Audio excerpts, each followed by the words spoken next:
मराठी मातृभाषा चॅनलवर आपले स्वागत. आज आपण मराठी बालभारती इयत्ता 5वी या पाठ्यपुस्तकातील 19 नंबरला जी कविता आहे वासरू या कवितेचा स्वाध्याय पाहणार आहोत.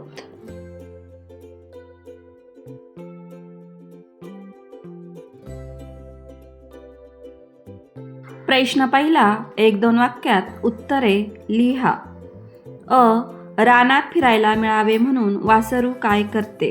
उत्तर, रानात फिरायला मिळावे म्हणून वासरू कळप सोडून जाते.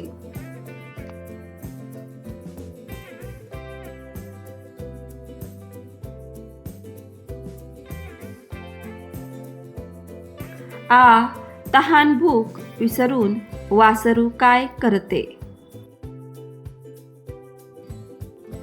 उत्तर, तहान भूक विसरून वासरू रानभर फिरते, सगळे रान पायाखाली घालते, मनसोक्त फिरते.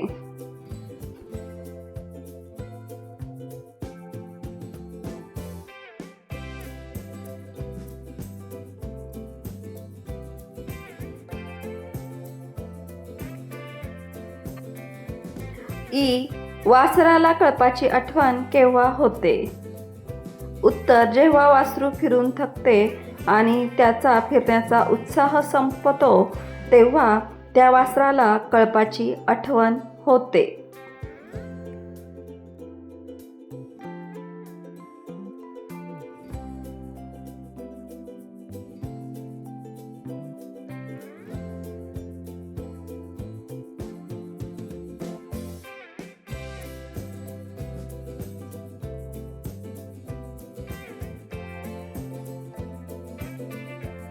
प्रश्न दुसरा, खालील अर्थाच्या कवितेतील ओळी शोधा व लिहा. भूक तहान विसरून वासरू रानात सगळीकडे फिरते.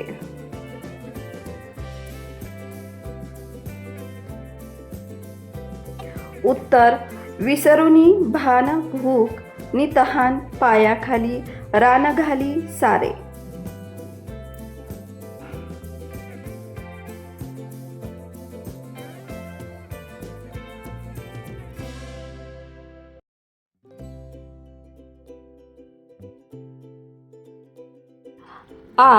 वासरू रानात फिरून फिरून थकले की त्याचा उत्साह कमी होतो आणि मग त्याला आपला कळप आठवू लागतो. उत्तर, थकूनिया खूप सरता हुरूप आठवे कल्प तया लागी.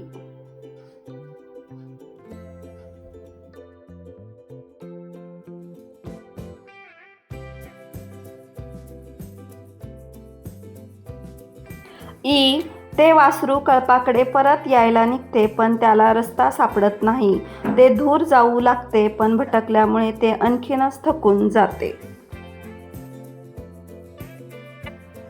उत्तर, फिरू जाता मागे दूर जाऊ लागे आणखीच भागे भटकत.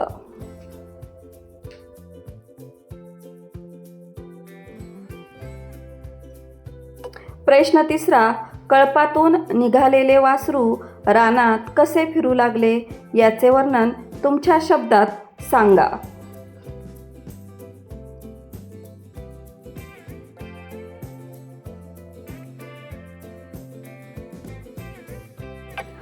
उत्तर, कळपातून निघालेल्या वासराला मनसोक्तपणे रान फिरायचे असते, त्यामुळे वासरू कळपातून बाहेर पडते. आपण जणू काही बंधनातूनच मुक्त झालो असे त्याला वाटते आणि ते रानमाळ फेर धरते, स्वतःशीच गोलगोल फिरते. सगळी बंधने विसरून ते स्वैरपणे जंगलात मनाला वाटेल ती वाट पकडून धावू लागते. तहान भूक विसरून ते सारे रान पालथे घालत हुंदडत फिरत असते. जेव्हा ते खूप थकते आणि फिरून त्याचे मन भरते तेव्हा त्याला आपल्या कळपाची आठवण होते.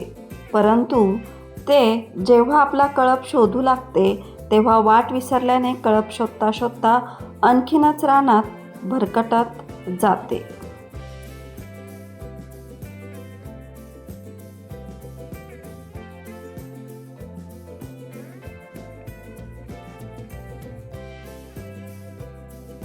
प्रश्न 4 खालील शब्दसमूह व वाक्प्रचार यांचा अर्थ समजून घेऊन त्याचा वाक्यात उपयोग करा. कानामध्ये वारे भरणे.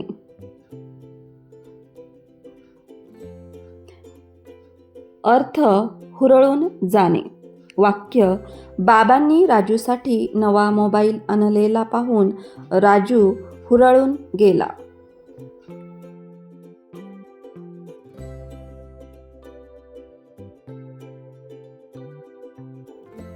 रान पायाखाली घालणे. अर्थ दिशा फुटेल तिकडे फिरणे. वाक्य हरवलेल्या वासराला शोधण्यासाठी शेतकऱ्याने सारे रान पायाखाली घातले.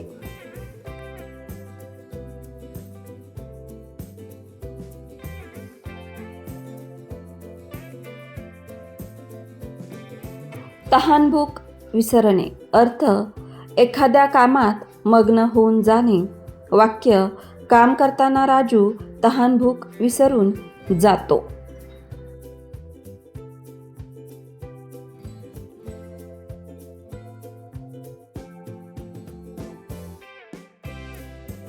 मग्न होणे. अर्थ गुंग होणे. वाक्य रामू आपल्या ऑफिसच्या कामात मग्न होता.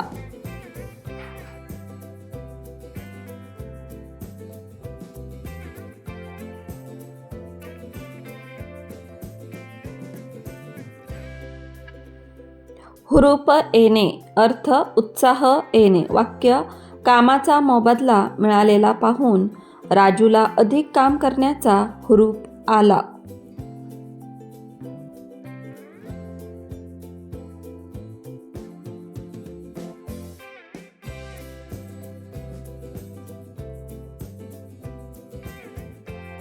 मोकाट सुटणे.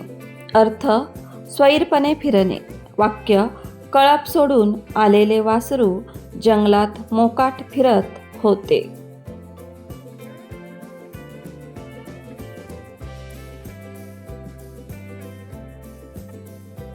प्रश्न 5 तुमच्या शब्दात उत्तरे लिहा. अ शाळेची मधली सुट्टी झाली की तुम्ही काय काय करता? उत्तर शाळेची मधली सुट्टी झाली की आम्ही सर्वजण वर्गाबाहेर पडून शाळेसमोर असणाऱ्या झाडाखाली एकत्र जमतो. एकमेकांशी गप्पा मारतो. कधी कधी आम्ही सर्वजण मिळून सुट्टीत खेळसुद्धा खेळतो.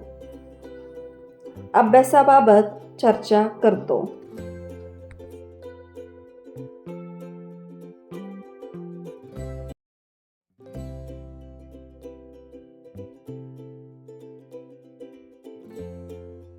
आ खेळायला गेल्यानंतर तुम्ही घरी लवकर परतला नाही तर तुमची आई काय करते?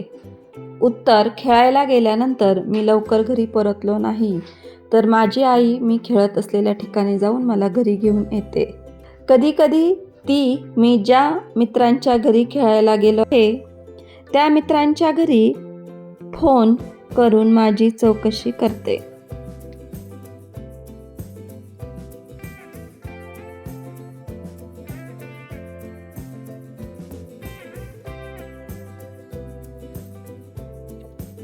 ई तुम्ही तहानभूक केव्हा विसरता?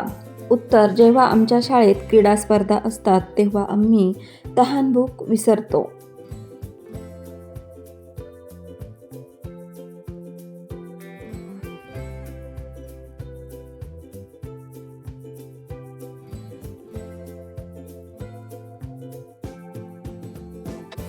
प्रश्न 6 मोकाट, अफाट, वाट याप्रमाणे शेवटचे अक्षर समान असलेले कवितेतील शब्द शोधा. फिरू, घेरू, वासरू, वारे, न्यारे, फिरे, मोकाट, अफाट, वाट, भान, रान, तहान, हुरूप, खूप, कळप, मागे, भागे, लागे, लेकरू, अंधारू, हंबरू.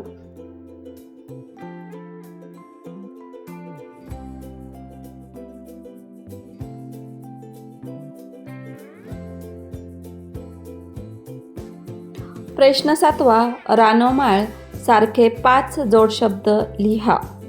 उत्तर कपडा लत्ता, भांडी कुंडी, पाने फुले, डोंगर दऱ्या, नदी नाले.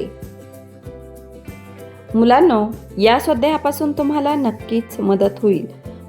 तुमच्या पाठ्यपुस्तकातील इतर धड्यांचे तुम्हाला स्वाध्याय हवे असतील तर मराठी बालभारती इयत्ता 5वी या नावाची प्लेलिस्ट मी डिस्क्रिप्शन बॉक्समध्ये दिलेली आहे, तर ती नक्की चेक करा. आणि अशाच प्रकारचे नवनवीन शैक्षणिक व्हिडिओ पाहण्यासाठी आपल्या चॅनलला सबस्क्राईब करा. थँक्यू.